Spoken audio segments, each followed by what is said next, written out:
Let's go, let's go, let's go. Welcome to Chalk Talk with me, your host, Joshua Brown. I have Jefferson's High head coach. He's been on here numerous times, and now he's here for the playoffs. It's a little bit more at stake, and I plan to have him here next week after they get the upset of the number 2 ranked Huntington High School at 10-1. Coach, how are you doing coming off your big win last week on the road at Spring Valley? I'm doing pretty good. Just trying to get things together this week. Focused on Huntington this week. Trying to, they got a dynamic offense with a good quarterback. Trying to figure out how we're going to keep him contained. It's gonna be a test, but I think the defense is up for it. Well, Coach, I didn't get a chance to talk to you last week, so we have to backtrack a little bit. You guys went on the road and played number 7, I think it was, Yes. Spring Valley, and they're known as a powerhouse. They contend with Martinsburg every year. State titles, quarterfinals, semifinals. So they were comfortable at their home field, somewhere they're used to being. You guys back in the playoffs for the first time in a couple years. What was it like going on the road, upsetting such a state powerhouse as Spring Valley? It felt good. Like I said, it's a big win for the program, a big win for these guys for what they've gone through all this year, the last couple of years. Big staple win for the program. They go down there in their home place and get a W. And I would say it was almost decisive, and we jumped out 28-0 on them early in the game. It felt really good. Those kids could celebrate and have fun. And stamp themselves in the playoffs as getting a crucial win and a crucial upset, the only upset in AAA. Yeah, congratulations to you guys. Now you're about to hit on the road 6 hours back in the same direction to play Huntington. But Coach, I have to bring this up because we had a breakdown the other day. New show, go check it out. Breakdown here at Home Team Sports, and we were just discussing high school sports, and I couldn't help but bring up. I have you guys with the upset, but I'm a little worried about your penalties. What are you doing to try to clean that up going into this game? Because you're going to need a clean game to walk away from the win at Huntington. So I know penalties has kind of plagued you guys a little bit. What are you doing to try to clean that up?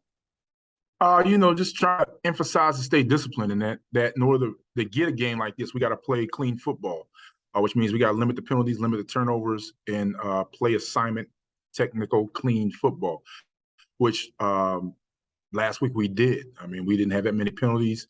We didn't have hardly any turn. We had 2 turnovers, but we won the turnover battle by, I think we were like +3 or +4. So we got to go in this week and play clean football again, try to limit turnovers, limit the penalties down to a minimal, and play hard and play fast. I mean, we got to tackle.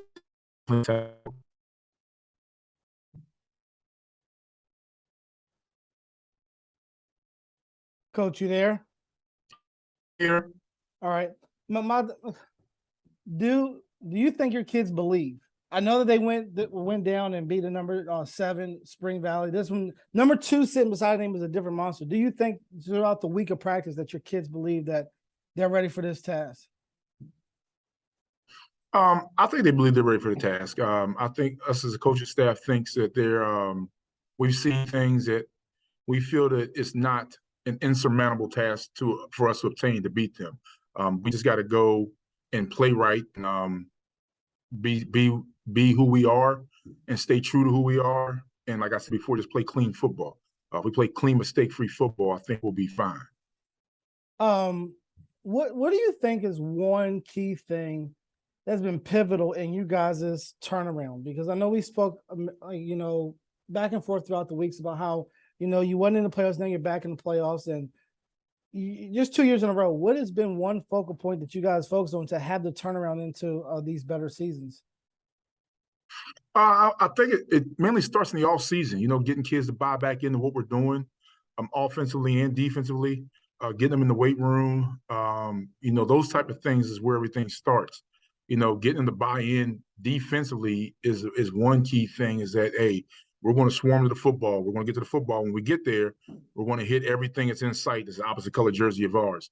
So I think that is the main thing that has been pivotal in the last 2 years. Is that if you go back years before that, our defense wasn't able to hardly contain people at times, and we were giving up a lot of points. You know, I would say the last 3 years, it's slowly starting to dip and go down as many points as our defense is giving up. Now, we've given up some points in certain games, but overall, I think the defense is really giving us more opportunities to get the board.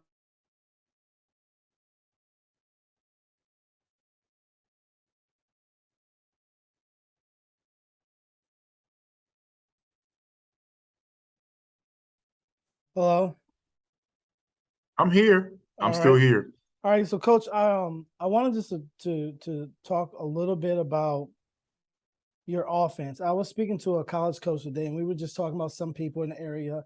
And I told him I feel that you guys have the best set of offensive skill position players in the state. Before we go, can you just talk about how that has, propelled you into this season, being able to have the weapons that you have on the offensive side of the ball? I mean, it's a good thing, but sometimes it feels like it's a curse because you got guys you can get the ball to, and you feel like you just sometimes can't get the ball to everybody every single game. And we try to explain to those guys they're really good and they give us weapons that we got options. If something's not there, options that we can go to another guy. But the main thing to explain to those guys is that, hey, it may be one day that Spencer is going to get off. It may be one game that Isaiah is going to get off. It may be a game that either one of y'all get off. It may be a game that Keyshawn is going to go off. And it may be a game that Evans is going to have to ride Evan this game. I thought, last week in Spring Valley, things were a little tough in the beginning and kind of told Evan, hey, Evan, this might be one of those games where we just might have to, throw the ball a little bit more and then try to work you in. He was like, Coach, at the point, I just want to win. And then we rolled the passing game until it got late in the game, and then we pounded with the run. Yeah, as an old offensive coordinator, sometimes you just got to give them guys the ball. Spencer Powers is a special player, and to me, he's just an ace in the hole. And, it's been fun watching him play. It's sad at Home Team Sports seeing him leave. We hope that this week is not his last week, that you guys can go into the next round and have that EPAC, battle again. We were talking the other day, there's 3 of you guys still left playing. And we're hoping that this will be the year we get an EPAC final. So, the best of luck to you guys. Thanks for, being on here. Before you go, can you just give us one key player on the defensive side that can make a difference going into this week's game? Quentin Goins. Quentin Goins. That's who we're going to look out for, guys. Quentin Goins plays defensive end for us. Very explosive player. Hopefully he can be disruptive in the backfield, and they cannot block him. That's who I think would be the most disruptive guy for our defense and defensive line, Quentin Goins. Well, Coach, you guys, I said before, you got a 6-hour trip. We wish you guys safe travels to and from. Have a good game. Stay disciplined. Stay true to your colors, man. It's got y'all this for. We believe in your Home Team Sports. As I always say, we like to see our athletes succeed both on and off the field. Coach, I look forward to speaking to you next week. All right. Thank you. Good luck and you go Cougars. Go Cougars.